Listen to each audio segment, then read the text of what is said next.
My name is Sherry Guess, and this is the Heavily Metalled Podcast.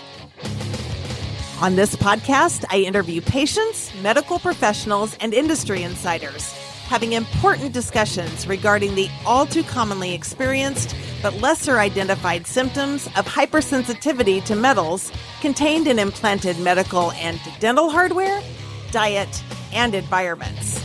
These metals often cause a variety of dysfunctional immune responses, chronic pain, and other syndromes that fly under the radar of most patients and physicians. During these interviews, the patients and I discuss ideas for managing symptoms, share personal lifestyle modifications, and to talk about how to advocate with and educate providers pre- and post-surgery, along with options found for implant removal and the how-to of adverse event reporting. This podcast does not give medical advice. From time to time, I may interview medical professionals that render personal opinions you can use to follow up with your individual provider. Let's roll. Hello, metalheads, and welcome to the jungle. Thanks for coming back for this edition of the Heavily Metalled Podcast. We are starting again here at the end of summer. I hope you've had a nice break. I have had a nice break. I've been traveling the world. Went to see Journey, Def Leppard, Steve Miller Band. Woohoo! That was awesome. Ready to come back and get into the effective second year of the Heavily Metalled Podcast. We're starting off with this awesome episode today that is going to be a full walkthrough from Orthopedic Analysis. We've had Orthopedic Analysis on the podcast before, 2 great episodes with Dr. Nadim Haleb, who is the CEO of Orthopedic Analysis, and Dr. Marco Caicedo, who is the CFO of Orthopedic Analysis. And they are 2 great doctors, professors, immunologists with PhDs in immunology that have dedicated their life to helping patients with metal hypersensitivity. You can go back and hear their stories on the earlier episodes. I'll link them down in the show notes. But excited to have Dr. Caicedo back on to talk about a couple things in follow-up for me. I'll tell you about those as we get rolling here, but that's going to be exciting. We have some great episodes coming up. Patients with breast biopsy markers that have had reactions, patients with dental implants that have had reactions, patients with metal in the heart and in the brain, along with some other experts on gadolinium deposition disease, toxicity versus allergy, detox, all kinds of great episodes that are going to be coming your way on the regular shortly. I'll be rolling out a bunch of new social media. Y'all, this is like a full-time job. It is a busy, busy time. So bear with me if I'm released late or if I just don't do it perfectly. Let's get this episode rolling. I want to get right into how ordering your own orthopedic analysis test through your provider looks. We're also going to talk a little bit about how to check your hardware if you have an upcoming surgery for metal composition and get that information from the manufacturer. I'll be talking with Dr. Caicedo. We're going to talk about immune reactions and what the immune system does before and after surgery. And is trace nickel really a problem in pure titanium surgical hardware? Let's get into it, shall we? So here's the Orthopedic Analysis website. Just go to orthopedicanalysis.com. You can click right here to order a kit. We're going to look at some other things first. You can watch expert opinions. This is a great page where they have surgeon experts that believe in and advocate for metal hypersensitivity. You can watch these great testimonials, and these are super helpful. So testing, we have why use metal LTT, metal LTT technical protocol, order testing panel, sample results. We have a metal sensitivity drop down here, research, link to past articles, about us, contact, a portal for patients, health professionals, clinical labs, and a login. So testing, why use metal LTT? You can log on for this great information here, and you're going to love this. All of this stuff is super useful. I won't take the time to go through it today because you're going to want to go through this yourself. Metal LTT technical protocol. This is where they outline how the test is done.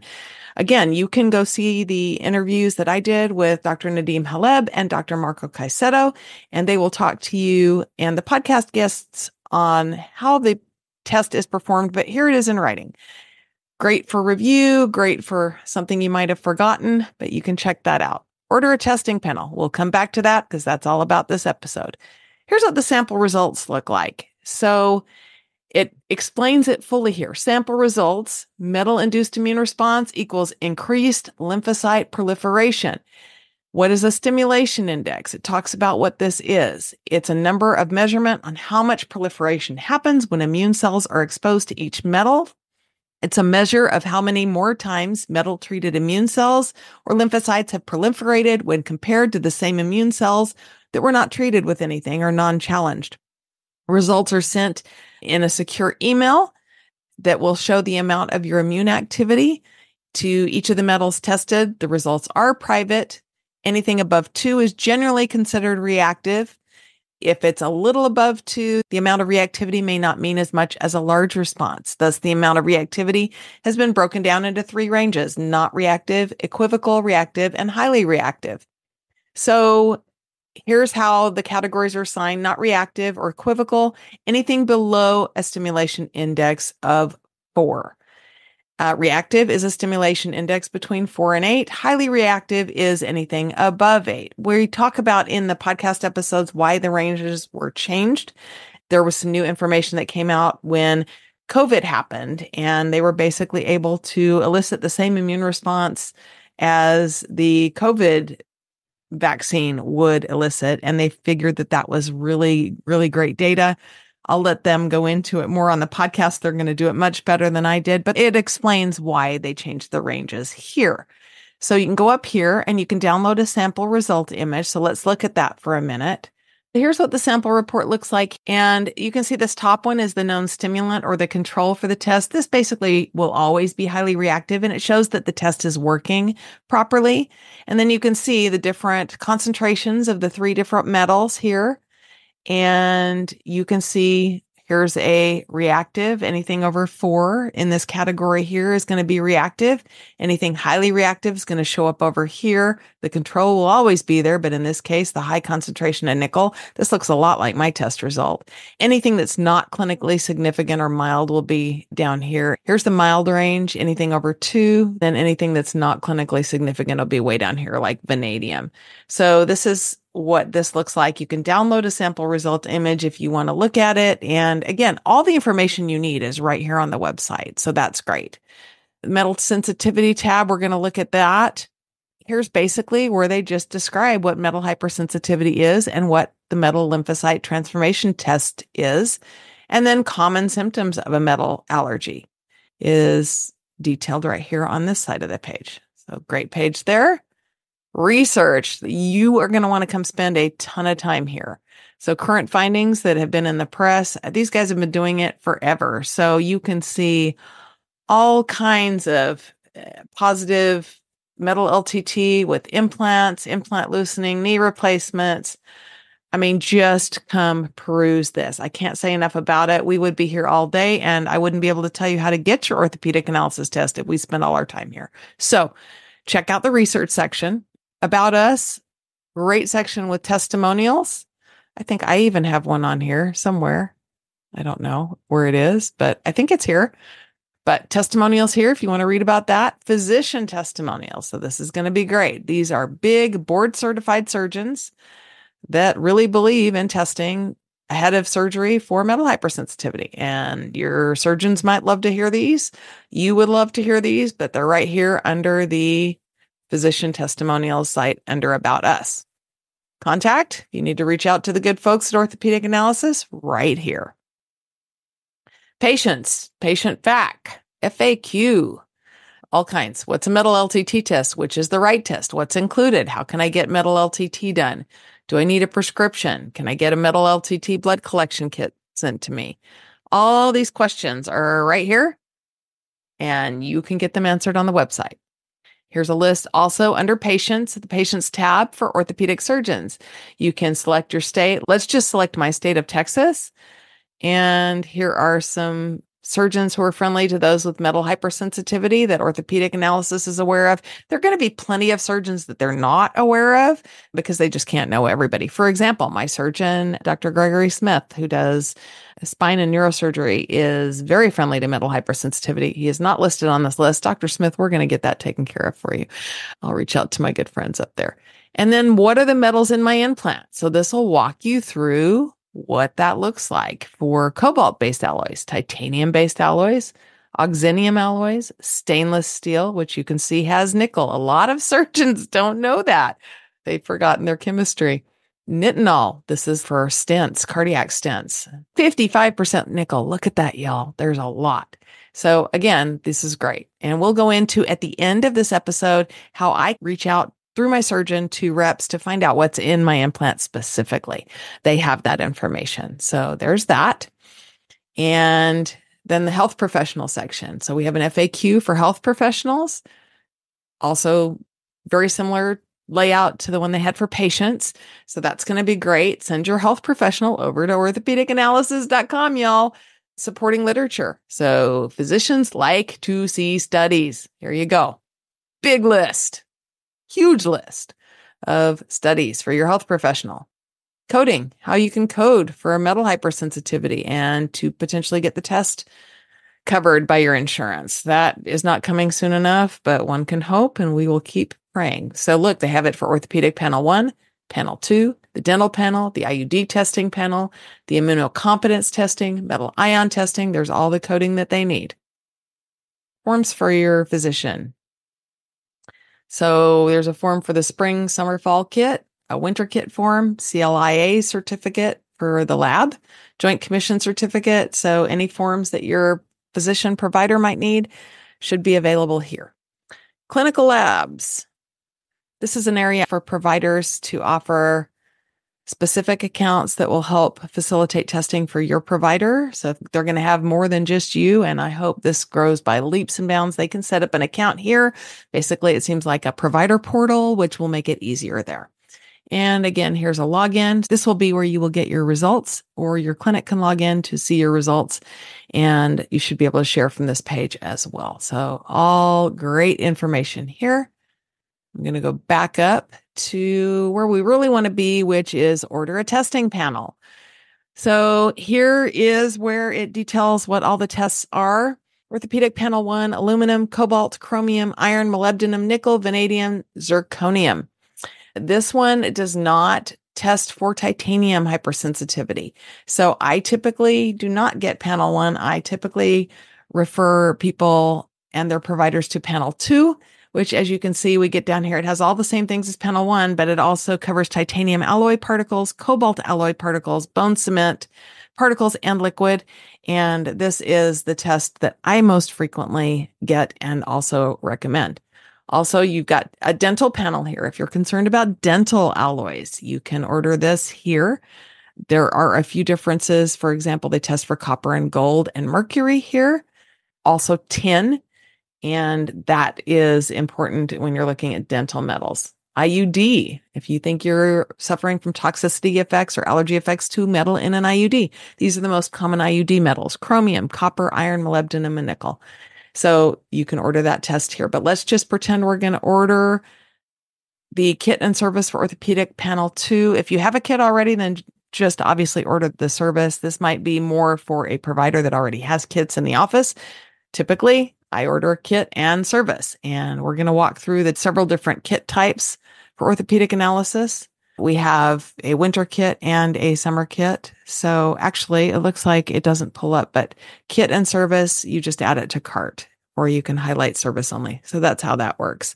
Kit and service, we're going to add that to the cart here. You can see item price is $583, shipping price $55 total, and that's to and from shipping. So that will cover your return shipping as well, and $638 total. Here's again what's in the kit. This is not going to be likely the winter kit, which I believe is a greater price. We do cover both testing kits on this podcast episode, but don't be surprised. I forget what the actual winter kit testing fee is, but there's a different charge there for the winter kit. And then you can just either PayPal, pay later, debit or credit card. You will be able to get this kit sent to you, but your provider will need to sign the test requisition inside the kit. So that's what you need to know about the orthopedic analysis website. So let's get on to unboxing the kit and getting our test pulled. I'm going to go ahead and unbox kit from orthopedic analysis. Okay, I think these are the winter kits because, to be honest, I'm a little behind. So, I'm behind on my podcast. So I got these a while ago. If it's wintertime, these have to be shipped in a special winter kit. Now, I have 2 kits. So there's 2 of us that are actually doing these, but I'm going to set one to the side for right now. And we're going to look at just one of these. So here's the kit. And then inside, metal allergy testing orthopedic implants. I'm just going to read this. Metal allergy or hypersensitivity is an exclusive immune response to certain metals. These metals are in jewelry, orthopedic, dental, cardiac, and other implants. All metal implants degrade over time and release small amounts of metal. Metals are thought to produce an immune response by attaching to natural serum proteins and changing them enough to look foreign to our immune system. Metal LTT is a highly quantitative blood test method to measure cellular immune responses, delayed type hypersensitivity to metals in orthopedic implants. Then this just basically goes over what certain alloys can be in orthopedic implants, types of metal implants, metal hypersensitivity. I'll post a picture of this in the show notes. It just goes on and outlines what we know about metal hypersensitivity and people that perform poorly with implants, etc. It includes some symptoms over here. And on the back, it gives more information as well. Testing patients for metal hypersensitivity before implant surgery can improve patient outcomes by choosing the right implant and decreasing the number of adverse reactions due to hypersensitivity responses. And there's some footnotes here that link to some different studies. It talks about the orthopedic test panels, panel 1 and panel 2, that offer the different things. We'll talk about them a little later, but I want to get on with the unboxing. Then this outlines the directions for testing. So it basically says you see the details at their website. Get the order from your physician to test and blood draw. You contact Orthopedic Analysis for the blood draw kit, which we've already done because that's here. And you can order this kit on your own. You just need your doctor to sign the requisition. You have the blood drawn by qualified professionals. A lot of times this can be a private lab. Send blood to Orthopedic Analysis with overnight shipping, and the label should be in the box here. Results available in 7 to 10 days. And these are some of the references for the study. So there's that. The winter kit, there is a fee now for kits not returned within 4 weeks. Orthopedic Analysis implemented the use of winter blood collection kits to assure blood samples maintain a stable room temperature kit during transport through the mail in cold winter months. Please be aware all materials included in the kit are for blood transport purposes only, should not be used for any household or other purposes other than the transport of blood tubes to Orthopedic Analysis. The winter kits are tracked and must be used and returned to Orthopedic Analysis within 4 weeks of receipt. There's a fee of $80 charged to the recipient of a winter kit if not returned within the 4 weeks of receipt. I think I may be in trouble here, guys, so I'm going to have to call Orthopedic Analysis. Shipping empty kits back if testing is not desired. After receiving a winter kit, the unused kit must be mailed back to Orthopedic Analysis, postage paid by the patient, or a fee of $80 will be charged. Do not use Orthopedic Analysis overnight stamp. Guys, don't do what I did. Don't get the winter kit and then not send the blood back. I'm going to be in trouble with them. But anyway, they know what I'm doing. I guess they're going to forgive me for being in trouble. All right, let me figure out how to open this. And it's okay. I can have bloopers. Okay, so this does say winter kit used between November 1st and March 31st. So we're going to pretend it's winter.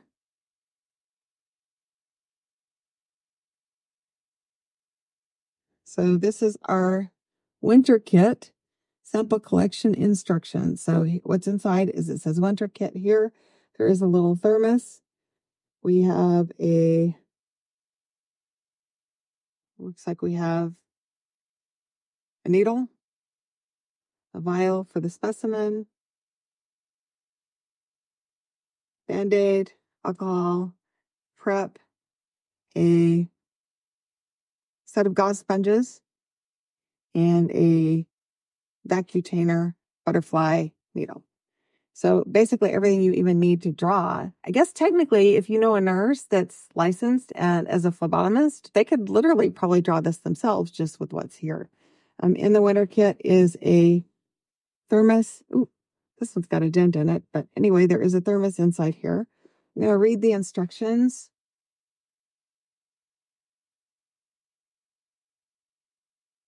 And right on the lid, so it says blood tubes, gel pack, and heat pack located inside thermos.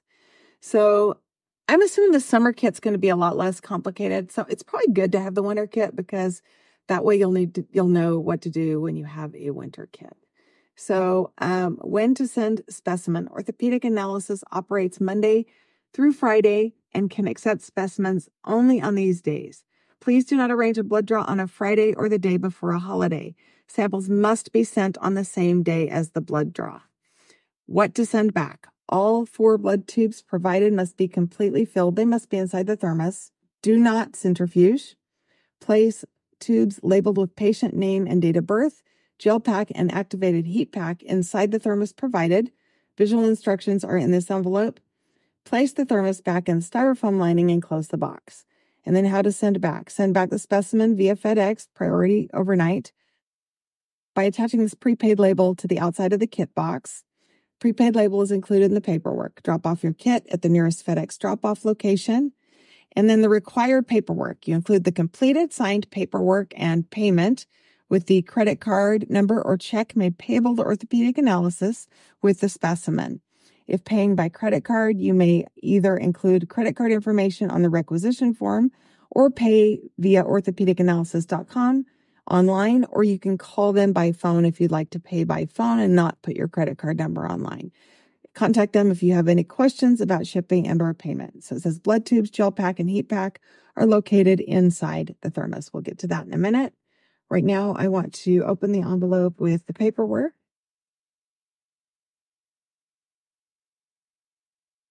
All right, so inside, we have our prepaid shipping label that's got the return address to Orthopedic Analysis in case it gets lost. And then the ship to address to Orthopedic Analysis returns Monday through Saturday, priority overnight. This is a prepaid shipping label. So winter kit fee now in effect for kits not returned within 4 weeks. Basically, that's what we read earlier. All materials in the kit for transport purposes only. And let's see, we've read that already. So we're going to put that aside. They send it twice, so they must want to make sure we know that that's a thing. Okay, here's a picture of what's in the winter kit, and you can scan this QR code for video instructions. This just shows what's in the thermos. We got the thermos, the blood tubes, the gel pack, a warmer, and you follow these instructions only after the blood has been drawn. So step 1, we activate the warmer by pressing firmly with your fingers on the clicker located inside the warmer. The warmer will crystallize and heat up in seconds. So it's got to be kind of like one of those hand or foot warmers. And you place the activated warmer next to the gel pack in the plastic bag provided.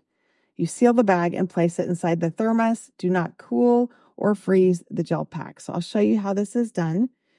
We are going to wrap. Step 2 is to wrap the absorbent towel around the blood tubes filled with blood. That's going to be in the thermos. Place the blood tubes inside the thermos next to the gel pack. And then the gel pack must be between tubes and warmer. Do not place the tubes in direct contact with the warmer.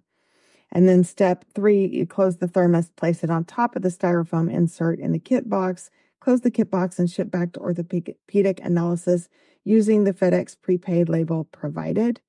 And then you call Orthopedic Analysis with any shipping questions there. Okay, so those are the detailed instructions. This is the sample of our requisition. So here, patient first name, last name, and middle initial, patient address. Here's the mail to address. Here we write the ordering physician's name, and I will put that in a minute with mine. The collection date goes here, the collection time.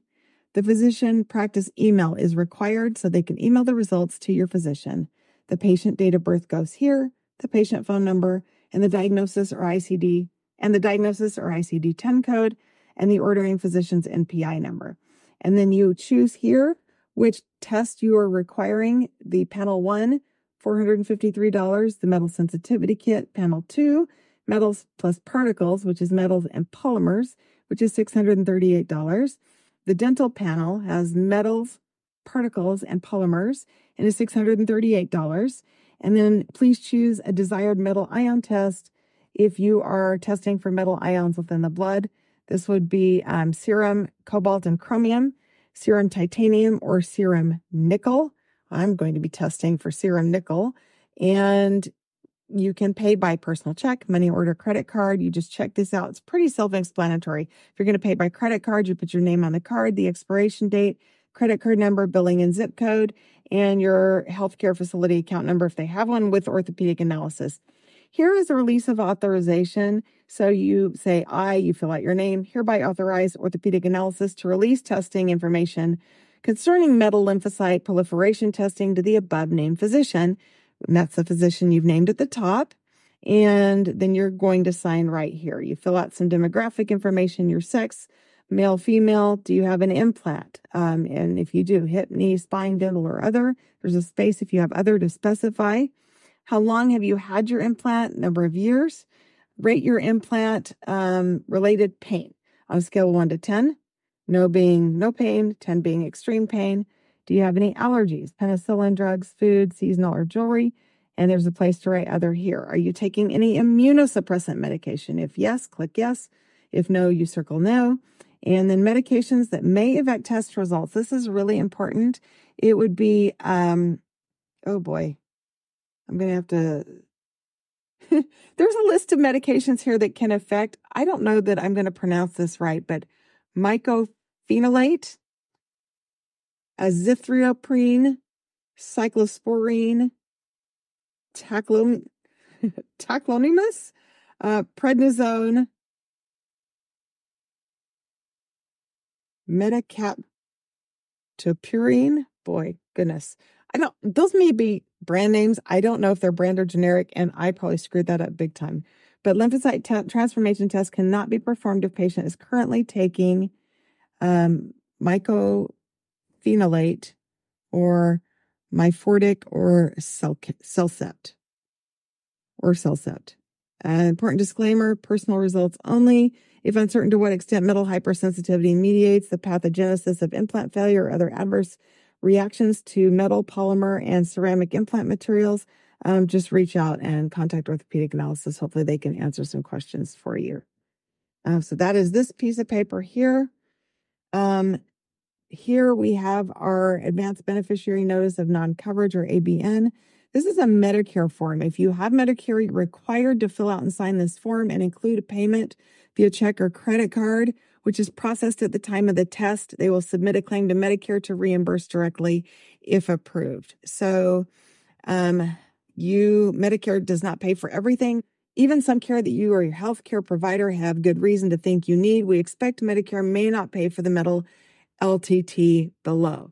So here's the lymphocyte transformation testing, 1 metal per test. It says reason Medicare may not pay. The CPT code 86353 may only be considered medically necessary to assess lymphocytic function in diagnosed immunodeficiency diseases and to monitor immunotherapy. So basically it's saying if you don't have this condition, it may not pay.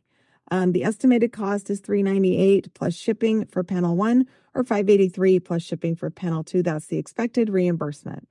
What you need to know, read this notice so you can make an informed decision about your care. Ask any questions you may have after you finish reading. Choose an option about whether to receive the LTT listed above. And then if you choose option 1 or 2, we may help you to use any other insurance that you might have, but Medicare cannot require them to do that. So they will help you if Medicare doesn't pay if you have secondary insurance. Here you check only 1 box. They can't choose a box for you, so you have to choose option 1. You want the test listed above. You may ask to be paid now, but also want Medicare billed for an official decision on payment sent to you at the patient as a Medicare summary notice. You understand if Medicare doesn't pay, you're responsible for the payment, but you can appeal to Medicare by following the decisions on the notice of benefits. If Medicare does pay, you'll refund any payments that the patient made orthopedic analysis minus any copays or deductibles that Medicare deems you owe. Option 2, I want the LTT test listed above, but do not bill Medicare. You may ask to be paid now as I'm responsible for payment and I cannot appeal if Medicare is not billed. So that's just you accepting as the patient full responsibility for payment and asking them not to bill Medicare. Option 3, I don't want the test listed above. I understand with this choice, I'm not responsible for payment. Can't appeal to see if Medicare will pay. You're just basically forfeiting. If option 1, please send a copy of your Medicare card. So if you select this option here, please copy the front and back of your card and send it in the box with your test requisition. Additional information. This notice gives our opinion, not an official Medicare decision. If you have other questions on Medicare billing, there's the Center for Medicare number, the 800 number. You sign below, meaning you understand this notice. You sign your signature and the date. Again, this form is only if you're a Medicare recipient. So general information, again, this is more general information. This is likely to be found on the website about what a metal LTT assay is, how the metal LTT test is conducted. I did a whole episode with orthopedic analysis on their blood testing, so you can go back and check that episode out, why we use metal LTT testing, and then a little more information about metal hypersensitivity. So here is a sample of what the results look like. If you had panel 2, which shows particulate like bone cement and cobalt alloy particles, titanium alloy particles, so this piece of paper will show these and the stimulation index and whether you're reactive, non-reactive, or equivocal over here. If you did the metal ion testing for aluminum, cobalt, chromium, molybdenum, vanadium, zirconium, or iron, it will show here if these ions are reactive, equivocal, or non-reactive. So this is the paperwork that is here in with the box when you first open it. And again, the most important thing in here is going to be the instructions, the Medicare form, the test requisition. Please make sure you have your provider sign this that is authorizing the blood test. That signature goes right here. You forget that signature, your test will not be processed. So let's look inside the thermos really quick.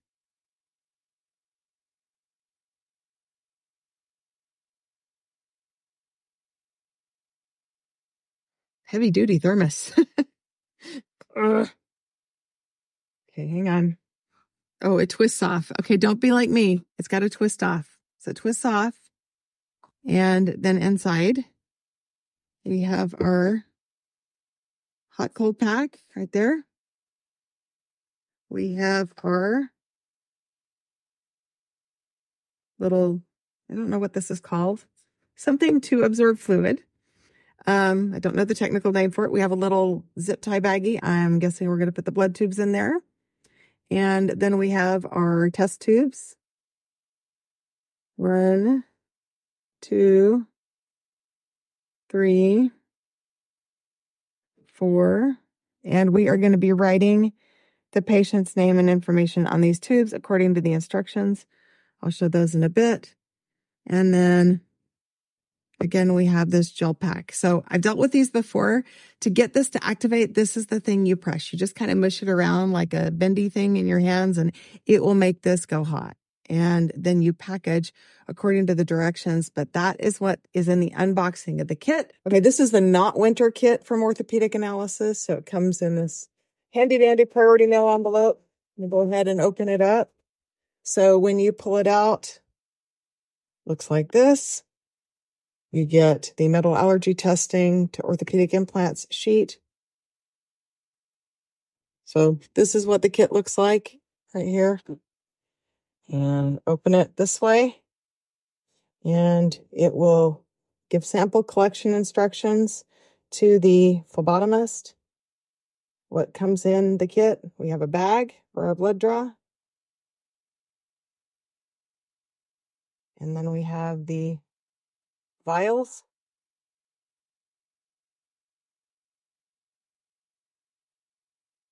Styrofoam holds them nice and tight. And then let's just go through what we have in the bottom of the box. So it comes complete with everything you need. They've got the needle to draw with, your handy dandy Band-Aid, alcohol prep pad, woven gauze, and then the butterfly needle for the draw the blood, and then tape. I forget where the tape goes. Don't shoot me. But anyway, that's all down here in the bottom of the box. And so that's what it looks like if you don't get your kit. In the winter months, I'm just going to put it all back in here nice and neat like it was. This will likely be my test when I have my implants removed in California in the end of October. You just put this all right back together like it was. And this is also the box that you'll be returning your sample in. You just repack it just like that. Obviously, it will go in the plastic by then because it's biological waste. And actually, they didn't send me a label with this one because this one's not going back right now. So, but yours will come with a label for return shipping. So that's how that looks if you are not doing the winter kit.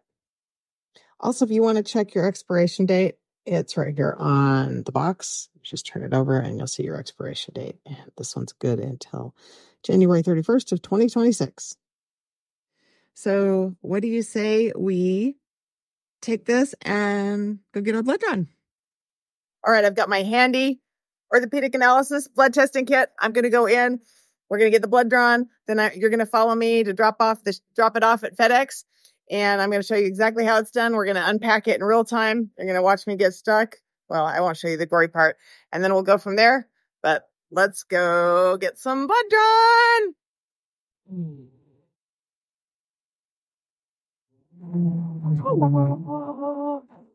We're going to go down here. Last room on the right.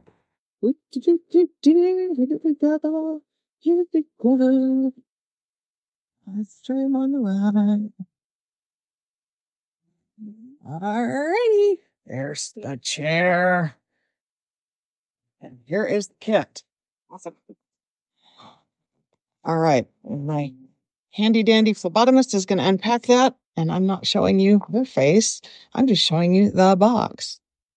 All right. So there we go. That is my handy dandy winter kit. Yep. Excellent. Yep. Straight butterfly if needed.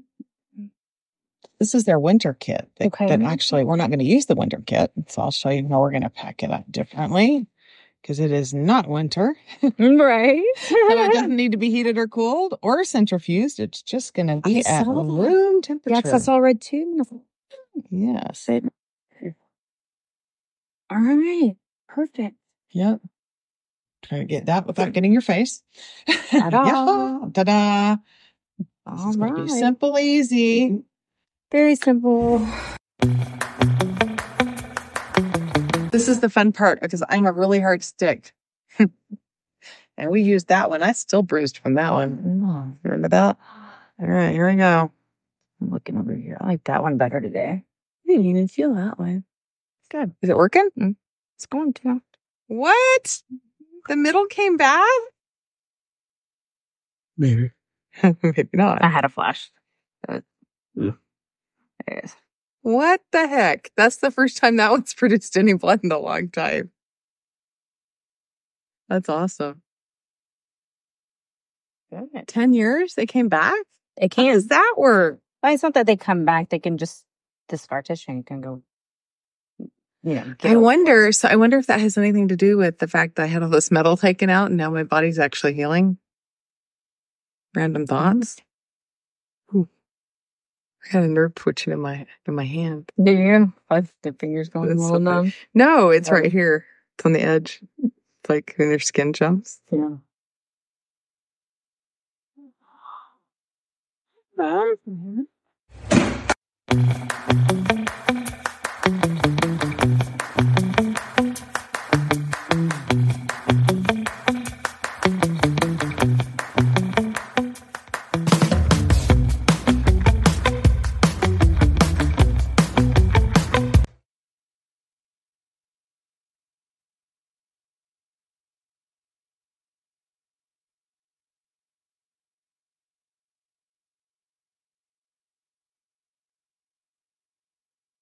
Then my rack is surrounded.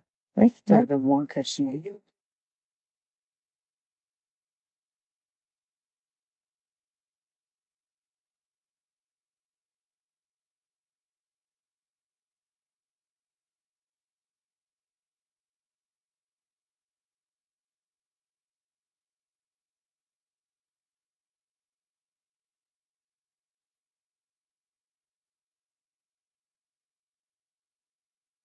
So the only thing that would be important if you're doing a winter kit is that this actually would go in. You would squish this and to activate it and then package it as it says in the instructions, and it goes inside the thermos to keep it insulated and to keep the blood sample warm. But we're not doing that today, so I'm going to send that back just like that.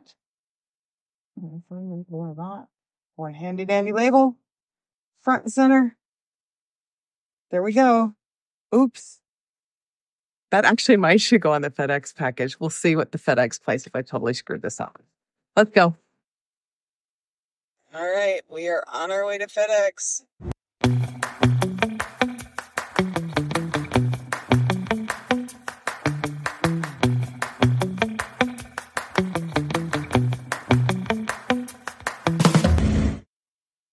All right, here's our boxes.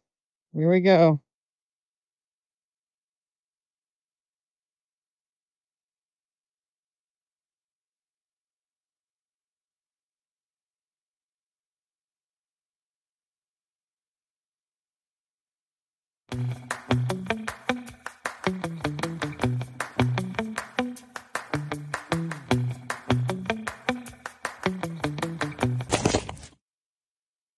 Okay, we have our receipt.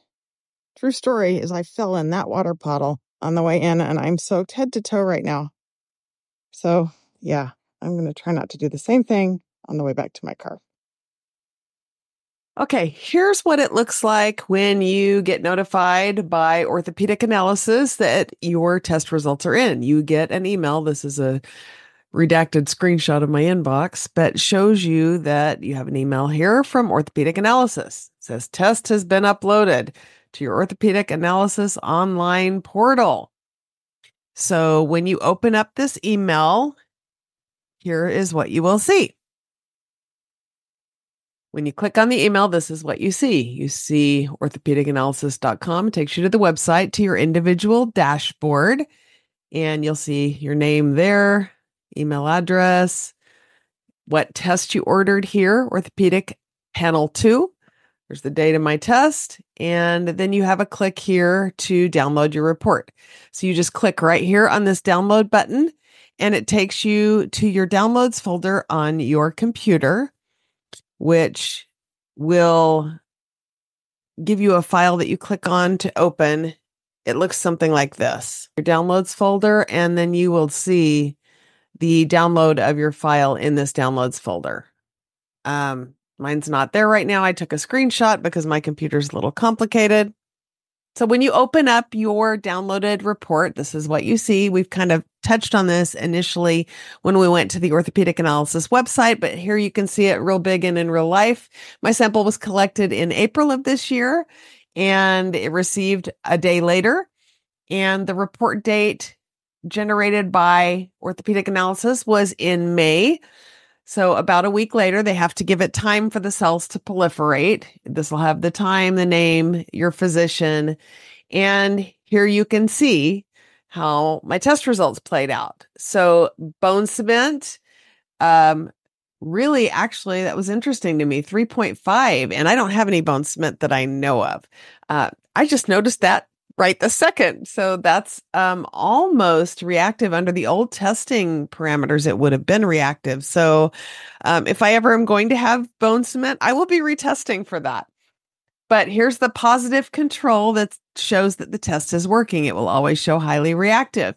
And then you see the different metals tested for, and you can see that everything is below range for me except nickel at the different concentrations of nickel. Now, here's the interesting thing for me is if I can go back and show you in a minute, my initial Orthopedic Analysis test results were, I think it was about a 6 on the reactivity. Actually, I'm going to try to go and pull that up for you real quick right now. Well, we'll pull that up in a minute. Let's talk about this test. But my old Orthopedic Analysis test results were a 6.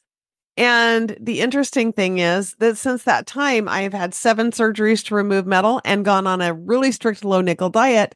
And it took me a few months to actually figure out why my reactivity is double, at least what I think. And we're going to talk to Dr. Caicedo about this in just a minute. He's going to explain more. But my theory is, so I actually had a surgery in February that implanted more metal. It implanted 4 titanium microclips in my sacrum. And those are actually coming out in 2 weeks. So we'll be retesting again. But this test was actually pulled 2 months after those plates were implanted. So very possibly, in my mind, my body is extra reactive to the additional metal that I had implanted in February. And this would go to show that even though there's no constitutional nickel in the implants that I had implanted in my pelvis, they are mainly commercially pure titanium. There is trace nickel, as we've established, and my body potentially is reacting to that trace nickel. So anyway, let's go back. We'll talk about that in a minute, but this is what the new test looks like. And I was shocked to see the results that were as high as they were. And then this is the second page that comes with that actually breaks it down into bone cement monomer, bone cement particles, cobalt alloy particles, titanium alloy particles. So all of this was showing not reactive, but interestingly enough, in the stimulation index, this bone cement monomer was actually high. So I'll be keeping an eye on that if I ever have to have surgeries that require bone cement in the future. Hopefully not. Again, the positive control was high, so it shows that the test was working normally. And then it kind of breaks down what the first page talked about here: aluminum, cobalt, chromium, molybdenum, nickel. Shows highly reactive. Vanadium, zirconium, iron shows non-reactive and equivocal. Now, the interesting thing is my first orthopedic analysis test back in 2021, I believe, showed me mildly reactive to molybdenum and iron, which is showing non-reactive now, probably because a lot of that came out with the first set of 7 hardware removal surgeries. And sometimes when those metals aren't present, the reactivity can show as less. So interesting thing there. Let me see if I can go and pull you my first test. I'm going to stop sharing this screen and show you my first test just so you can compare it. And then we're going to go on and talk to Dr. Caicedo about why and how. And after I talk to him, I'll show you kind of what I do to vet out my implants to see what the chemical composition of those is. So here are the actual results from 2020. I was wrong. It was 2020, not 2021. And the new results from April of this year. And you can see the comparison side by side. And you can see here that I had no reactivity to bone cement at that point.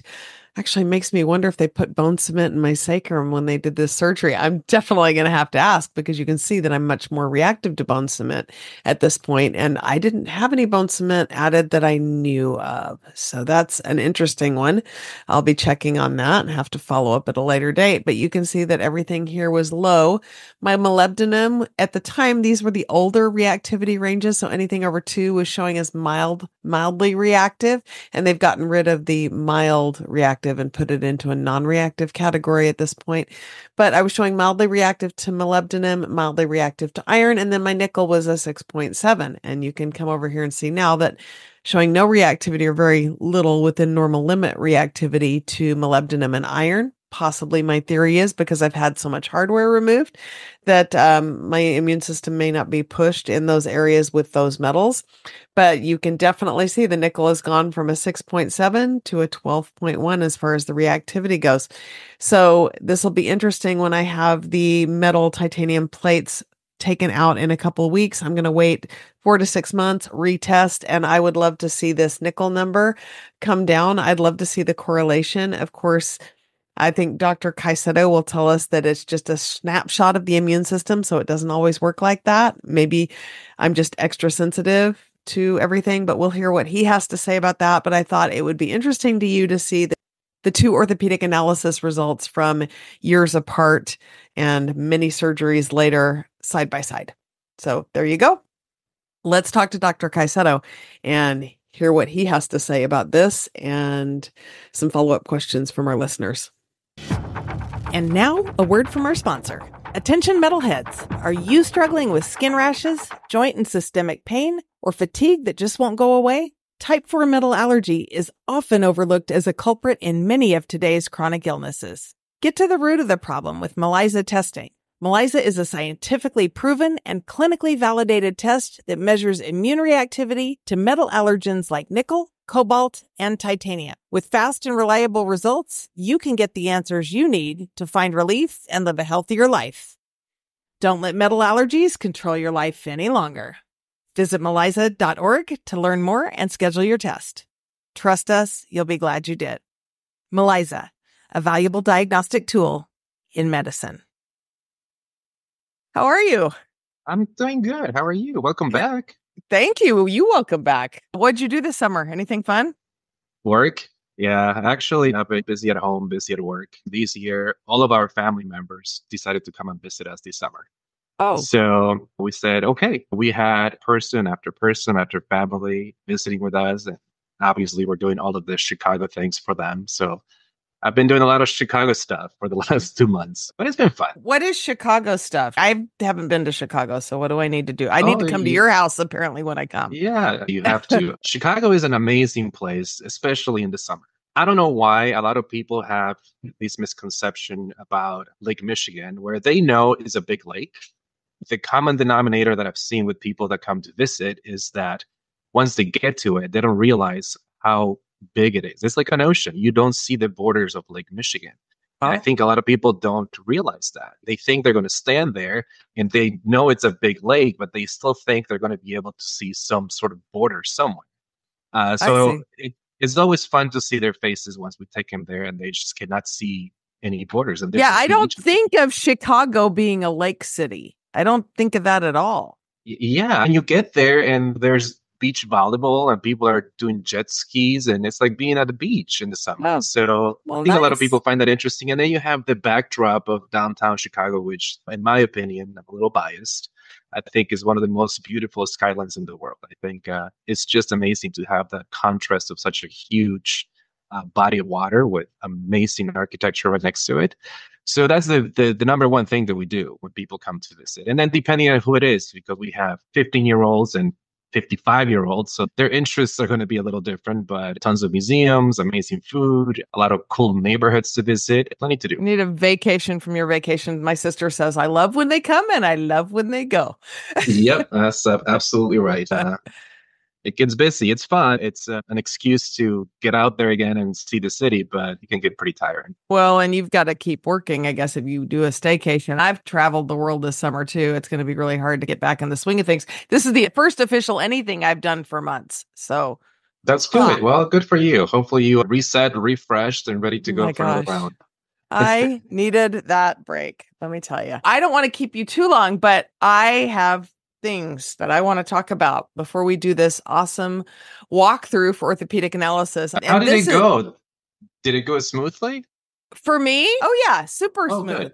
Except there's a really funny story. And maybe if I can find it, I'll post a picture. So I go get my blood drawn and I'm doing all the things. And I got a friend video and I'm driving and I get out to take the package into FedEx.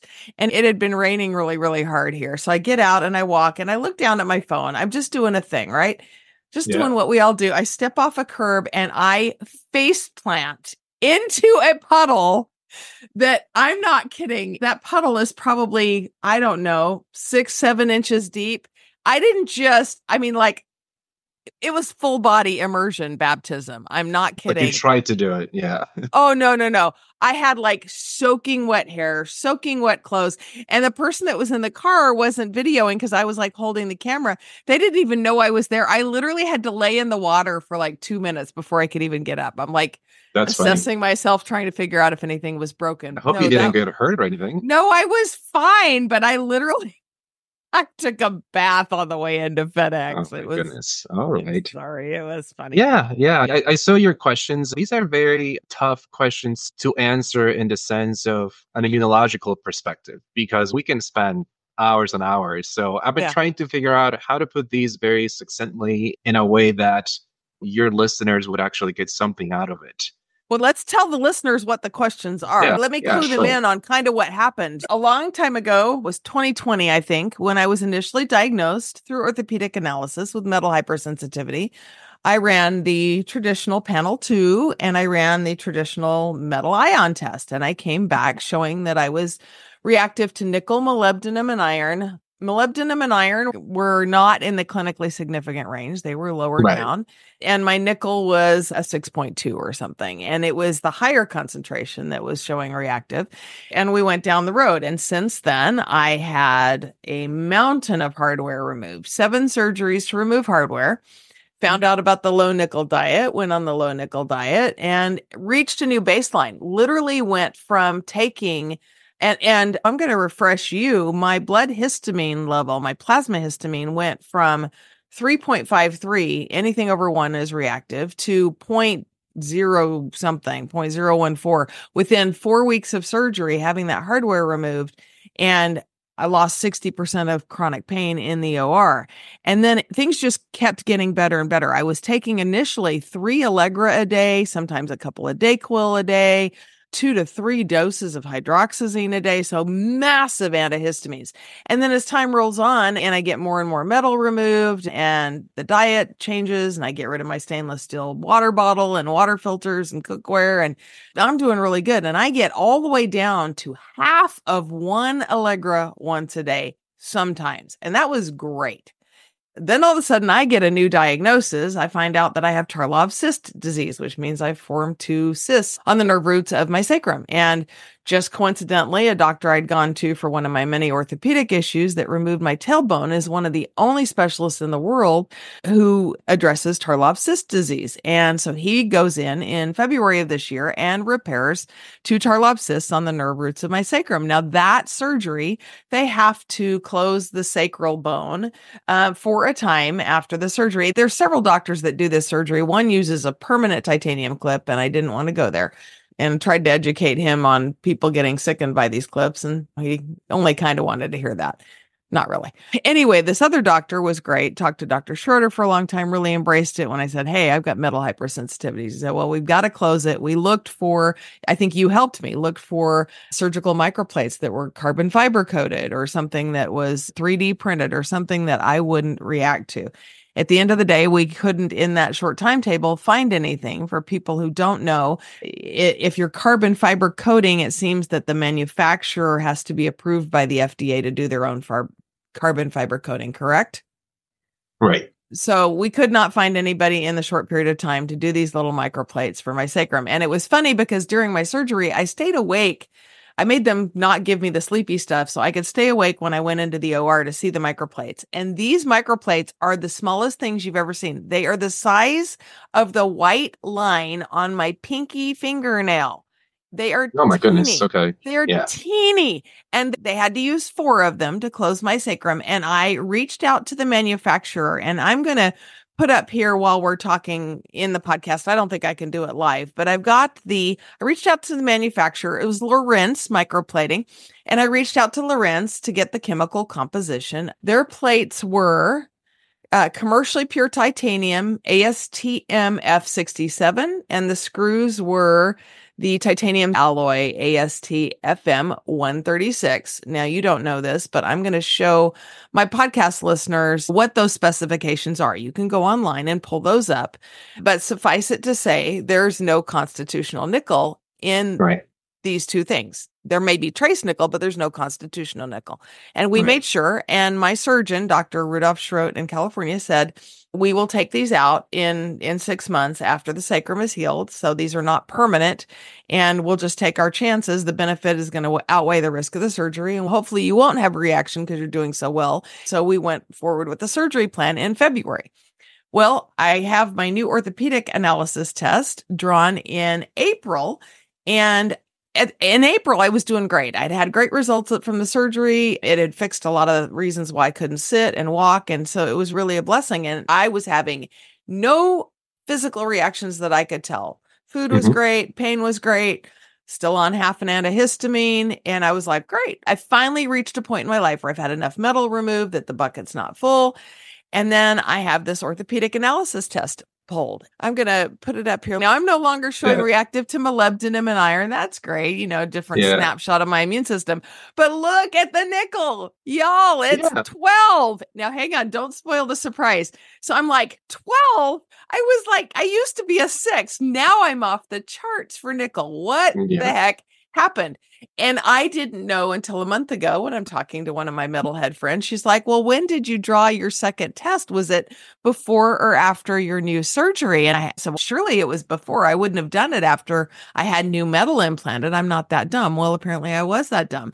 Or I was that smart. Anyway, it was drawn in April, 2 months after the new metal was implanted. And so I'm like, oh, well, maybe that's why it's off the charts, because I now have new metal and my immune system's going, what? So can I ask a question really quick? Sure.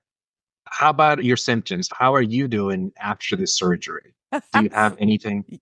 Oh, yeah. So the funny thing is, if you just ask me, who's a layperson, it would seem to me that my immune system was reacting before I even had physical symptoms, because guess what happened in June?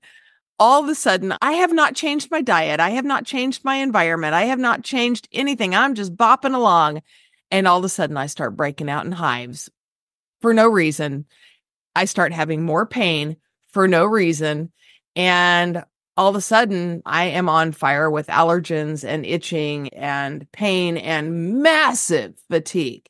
And the only thing that's changed is the addition of this new metal. And I look back at and I'm like, oh, then all the bells and whistles go off to me. Now, maybe you're going to tell me none of it's related, but I'm telling you that 4 months, the orthopedic analysis test shows I'm doubly reactive to nickel. And 2 months after that, in my mind, perfect type 4 delayed hypersensitivity reaction, I blow up with histamine and hives and everything else for no reason. Right. Thoughts?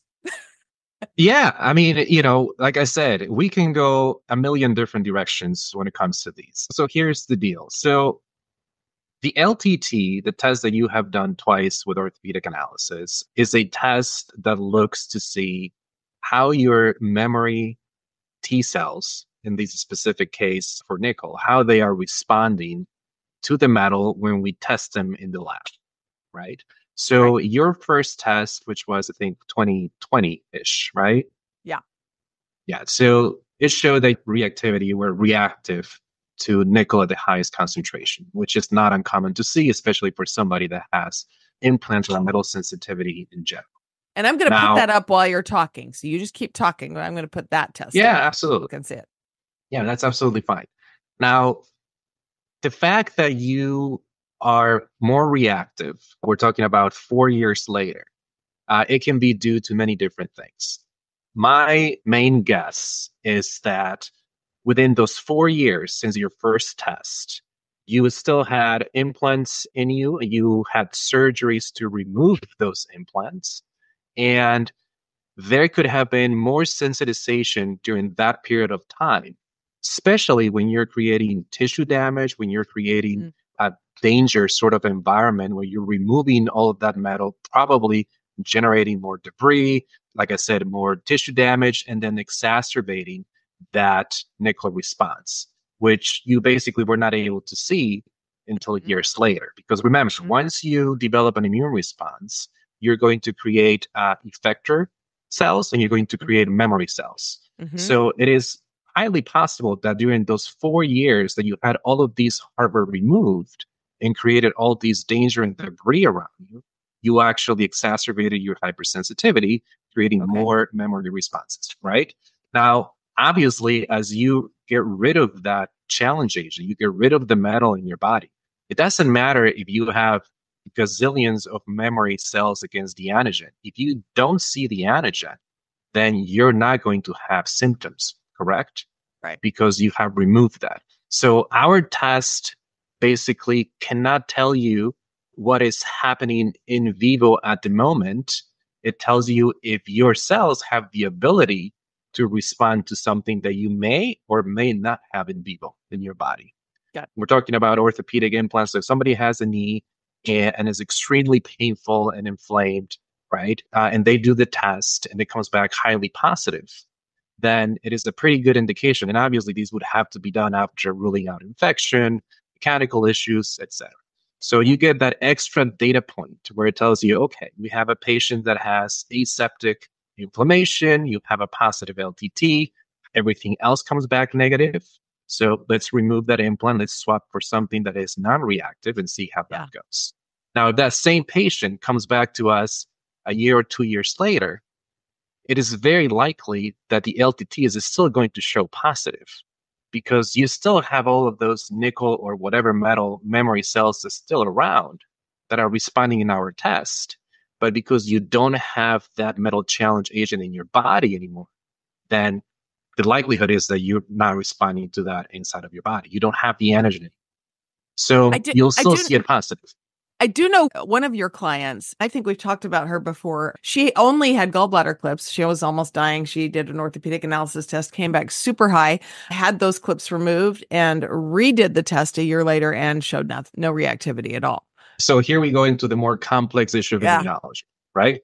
Because everybody looks at an immune response as a yes or no answer, right? And unfortunately, how you create memory to an antigen is highly dependent on how productive the immune response is, right? So you can have a mild reaction, forget about metals, it can be to any antigen, right? Sure. Where your body is going to very quickly clear that antigen and you're not going to generate a huge productive immune response where likely you're not creating a whole lot of memory against it because you didn't need it.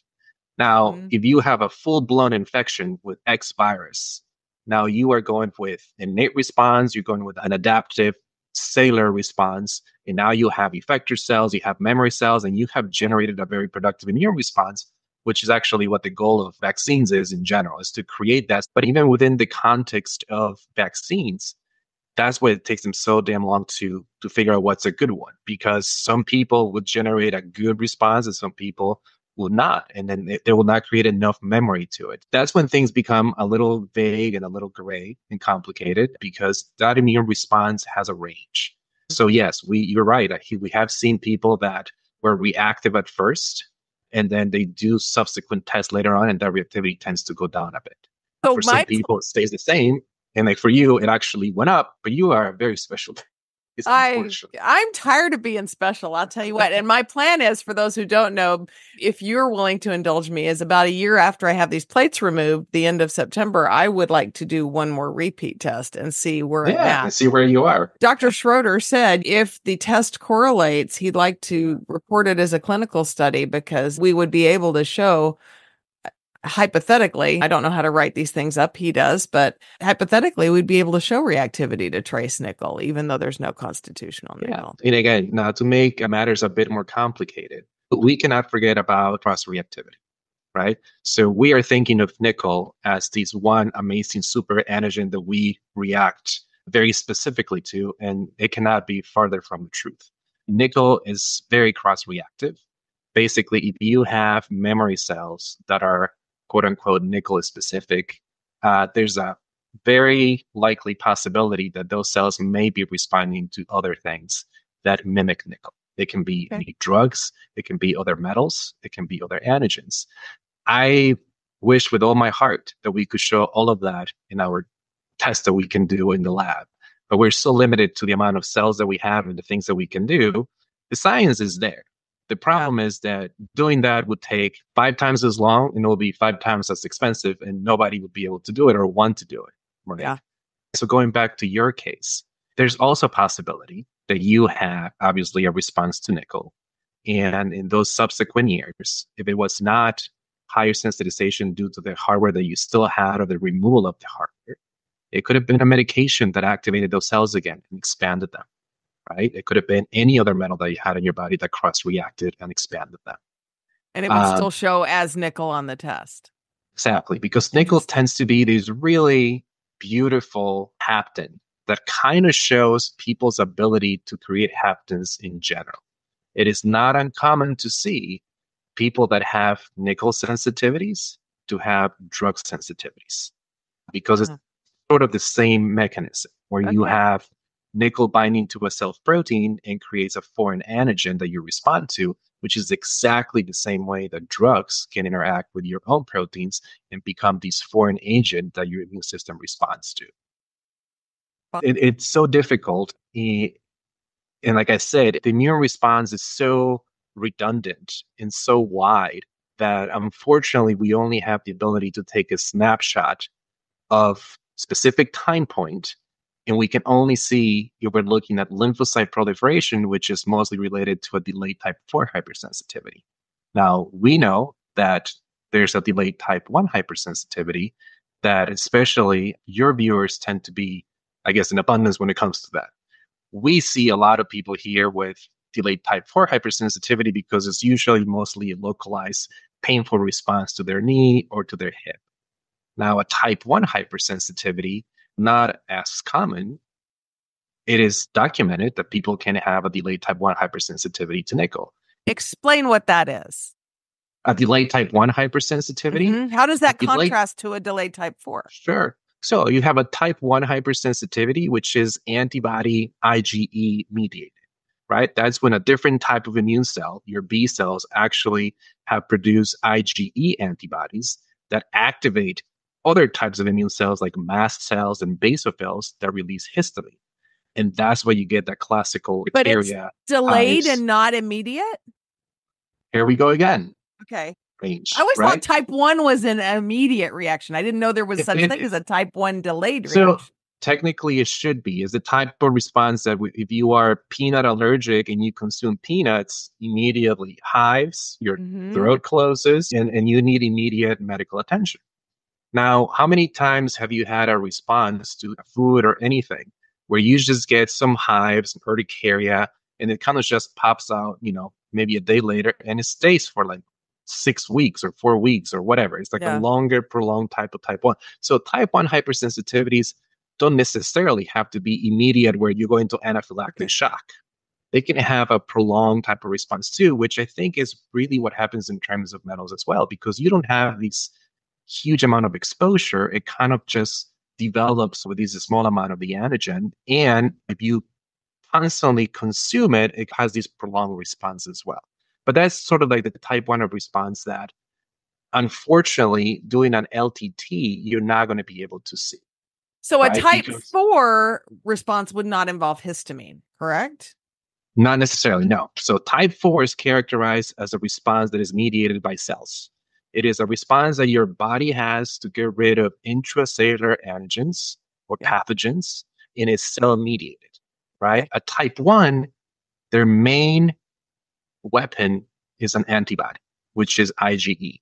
And the difference is, once you have IgE antibodies produced because you have consumed nickel through your food or what have you, that IgE can actually activate mast cells and basophils in that area and release histamine. The problem is that histamine is going to be released throughout your whole body. So you're going to have hives basically systemically, or you have issues systemically because of the histamine. Or contact dermatitis or whatever. So now contact dermatitis exactly can also be due to that. But the classical nickel allergy that most people think of would be a classical contact dermatitis because you have nickel exposed in your skin. And when you have nickel exposed in your skin and you develop these response, that is a delayed type 4 hypersensitivity, which is localized to the location where the antigen is present. In this case, it'll be your skin. Okay. So again, so those are the two types of responses, and they vary depending on the antigen. But not only that, to make it more complex, there are certain individuals that can show both, right? You can show some sort of delayed hypersensitivity, but also a type 1 hypersensitivity. And exactly. And I think you are the perfect example of that, because you definitely show a delayed type hypersensitivity for an hour test with tons of memory T cells, but you also have all of the characteristic symptoms of a delayed type 1 hypersensitivity, which we would assume right now is to nickel or some other metal, or just a generalized metal reactivity. Is there an IgE test for nickel? Not to my knowledge. And that would be great to figure out. Remember that antibodies bind to antigens, and antigens are proteins. So when you have a protein antigen from a virus, for example, then you can specifically measure that and say, oh, I have these amount of IgE or IgG or whatever antibody to that specific protein antigen. Now, nickel is not a protein. It's just a metal ion that can bind to your cell proteins. And that can look in many different ways. It's not going to look the same way as a regular protein antigen. So, to my knowledge, there's no test that can look for a specific antibody to nickel. But you have the ability to generally measure the amount of IgE in general. So technically, if somebody has a severe type 1 hypersensitivity to nickel or any other antigen, and you're able to measure the levels of IgE prior and after exposure, then you should be able to see a difference in the antibody. But we have so many antibodies flowing through our system that it's kind of hard to detect, but it's possible. Okay. So I've kept you too long already, but I want to blow through the rest of these questions real fast for you. So I just told you about a friend of mine who just had a patch test, big, extensive patch test, actually sent her to the hospital with symptoms of a stroke because she reacted so strongly. She has a documented nickel allergy through an LTT test, but her patch test showed negative to any metals. How is that even possible? Oh my goodness. I think there's many possible explanations for that. Let's go with the main one, which I think that patch test, unless it's done in a way that is appropriate, you're going to get a lot of false negatives and also false positives, right? Patch testing, we're talking about the concentration has to be appropriate. The timing has to be appropriate. The immune status of the patient needs to be taken into consideration, although this is also true for the LTT. And I think more importantly, the type of immune response that you get on your skin is always going to be different than the type of immune response that you get in your blood or any other tissue for that matter. I cannot really comment too much on the patch test for this specific patient because I don't know how it was done, where it was done, and what concentrations were used, if they were appropriate or not, if the area of the skin was prepped enough. Well, I even went enough. to an allergist and she even said, I wouldn't recommend a patch test for you because she said there are false positives and false negatives. The only reason you do a patch test is if you have something you are trying to correlate. You just don't do it randomly because it will give you a bunch of information and then you're chasing down rabbit holes that may or may not be important. I 100% agree. And I think patch testing is an absolute great test if you're concerned about a skin sensitivity to any antigen that you want to test it against. So if you wake up and you have some sort of reaction in your skin and you want to figure out what that is, then maybe a patch test is appropriate. And believe me, I've spoken to many doctors and many patients where they have done patch testing in the past and they do the LTT. And I think in people that have severe allergies, it tends to be positive on both. Still, we have seen people where sometimes it comes back negative on the patch and positive on the LTT. First, we need to get rid of any issues with doing the patch test inappropriately. And second, also understand that there's a difference in immune response between your skin and your blood. So I am never surprised when people have different results for metal sensitivity when doing patch testing or the LTT. Unlike somebody that for sure has nickel allergies, like her whole life, they know they've correlated all the physical symptoms, had an LTT test. I don't know if it was with you or Melissa or another company, but her LTT test came back showing all completely negative, but the control was positive. How does that happen? That's the great thing about, I think, the LTT in general, is that we have a control for every single patient that gets tested. So every test that comes in, you're gonna have that PHA, which is our positive control, which is a mitogen that activates cells regardless if they are specific or not. It activates all T cells. So we know when the test works properly. That would always be there, where you see that high because everything worked great. Now, the fact that the person was not reactive to metals, again, now we can get into the conversation. Was she more of a type 1 hypersensitivity or symptoms, where the LTT is not as great as picking up as it would be a classical delayed type 4 hypersensitivity? Because remember, we're not looking at IgE production in our test. We're looking at lymphocyte proliferation and T cell proliferation in our test. And that could be a possibility. So we always need to keep that in mind. I don't know if you've gotten a chance to look at our physician testimonials. I think that they've done such a great job in kind of explaining the differences and why it is important to test, at the same time to reassure patients that metal sensitivity testing is an extra data point in their diagnosis. It is not the end-all, be-all test that will diagnose exactly what you have, but it is an extremely helpful data point that can help them determine if the symptoms they're experiencing are because of a metal sensitivity. But all of that needs to be taken into account with the patient's history, with the patient's current status, current symptoms, etc. And I think that's why it's so important to have a physician that is advocating for you and figuring it out with you as opposed to the other way around. I was going to ask you how those are going. They're great. I think we're done for now. We were able to have 5 well-renowned physicians that have done the testimonial, the recording with us. They're all posted on our website. And I think for your viewers, if they have the time, I think it's a great source of information because it really comes from the physician. It doesn't come from us. It doesn't come from other patients. It comes from their idea of how metal sensitivity can actually help the patient and can help the physician trying to figure out what the best implant is for the patient. And again, these are well-renowned physicians. Actually, our latest one, he was the past president of the American Academy of Orthopedic Surgeons. So I would highly, highly recommend just taking some time and having a listen to see what they say. I'll link to those in the show notes for anybody who's interested in that. Tell me before we let you go, any OA news on the horizon? Anything you're excited about? Anything you want to share? I am very excited about a lot of things that we're working on. Some of them I have to kill you after I tell you, but we have a lot of things in the horizon coming up. One of the main things is that there are many other antigens out there besides metals that are highly relevant to people getting orthopedic surgery, implants in general, because it's not just the metals, a bunch of other stuff. So we are working on that. We are working on revamping and expanding things that would be even more helpful to physicians in the near future. And I'm sure the second that we're ready to go, you will be one of the first ones to know. Yay.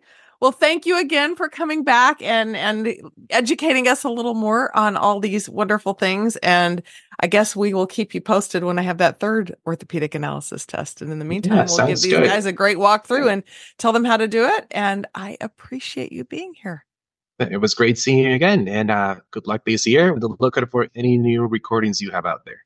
Thank you.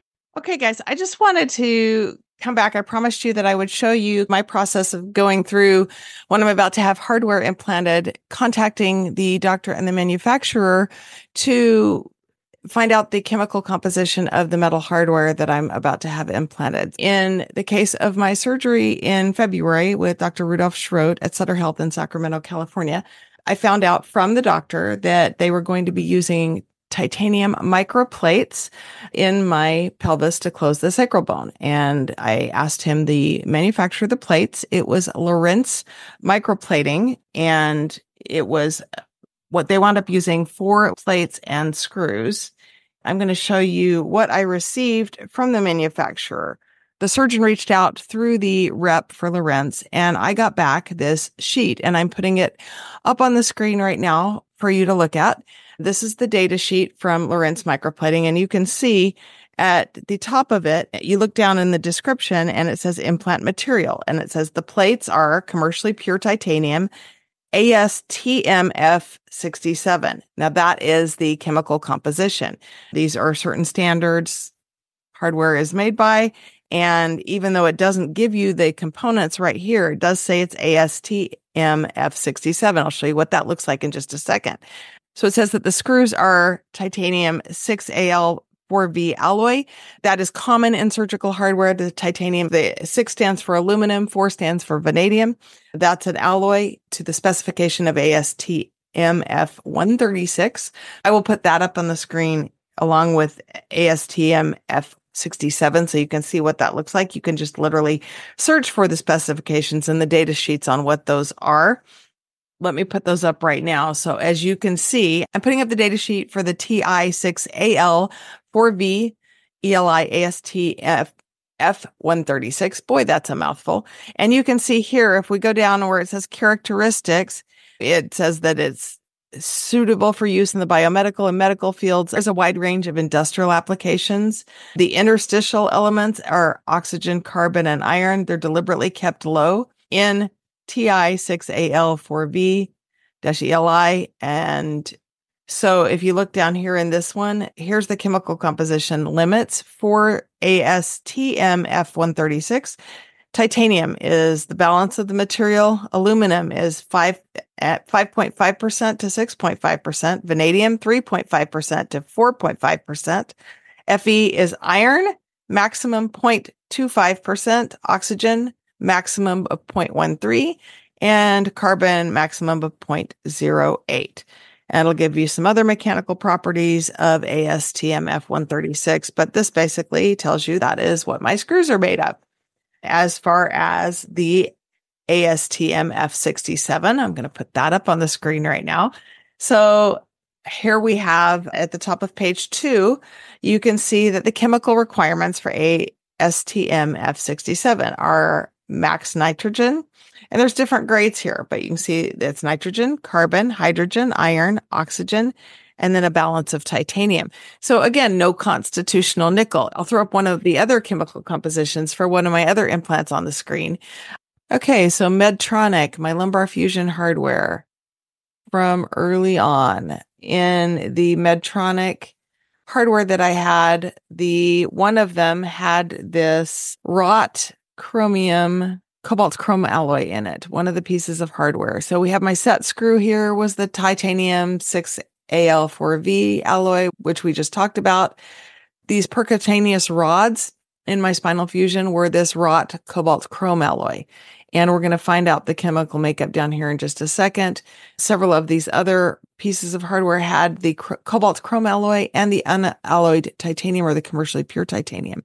Again, we have this titanium 6Al4V titanium alloy, and this shows the composition for those pieces. As we just discussed, this is a different piece of hardware, but again, the alloy is more or less the same. Then we go down and see this composition of the cobalt chrome alloy, and you can see here we've got chromium, molybdenum, manganese, and here we get to the nickel, 1% maximum. We also have silicone, iron, nitrogen, carbon, cobalt, and we can see what the percentages are over here on the right where it says percentage of composition. Then we also look down at the other pieces of hardware that are made of the unalloyed titanium or commercially pure titanium. They have iron, oxygen, carbon, nitrogen, hydrogen, and titanium. You can see commercially pure titanium is what they call that, but it is also still an alloy that contains iron, oxygen, carbon, nitrogen, hydrogen, and a balance of titanium. So that's your commercially pure titanium. Anyway, I hope that is helpful in showing you a little bit about how I get the chemical compositions from the manufacturers. And you can do that through your physician and through the reps for that physician. So yeah, hopefully that gives you a little idea on chemical compositions as well. So all that to say, thank you for tuning in today to this edition of the Heavily Metaled podcast. Coming back next time, we're going to have a great new episode with Gilda Caprero from the Low Nickel Diet and Lifestyle group. She is the admin for that group that is 7,000 strong and growing on Facebook. She's got a ton of fact-based information and research and a ton of personal experience. And she's going to give us an earful about all the things low nickel and diet lifestyle related. So you don't want to miss that. For now, I'm going to share with you these wise parting words, and I cannot tell you how important they are. Do not confuse your path with your destination. Just because it's stormy now doesn't mean you aren't headed for sunshine. But years ago, I couldn't walk 5 feet. Now I can walk 5 miles. My systemic pain is dramatically less. You literally have to peel the onion and fight through one step at a time. So keep on keeping on and join your voice with ours to tell the medical community that we're not going to take it anymore. Thank you for tuning in today. Please don't forget to follow me on social media and to like, share, and subscribe. My primary mission is reaching out to others who may be suffering from hypersensitivity reactions to metal implants and pointing them to resources that can assist with hope, help, and healing. If you know someone that suffers from a chronic illness, you might ask if they have any implanted metal hardware, and if they've ever had a reaction to jewelry or metals of any kind. Might not even be on their radar. Visit us at heavilymetaled.com, where you can find images and documentation relating to our show today, as well as a number of valuable resources and links to assist you on your own personal healing journey. Until next time, keep on rocking.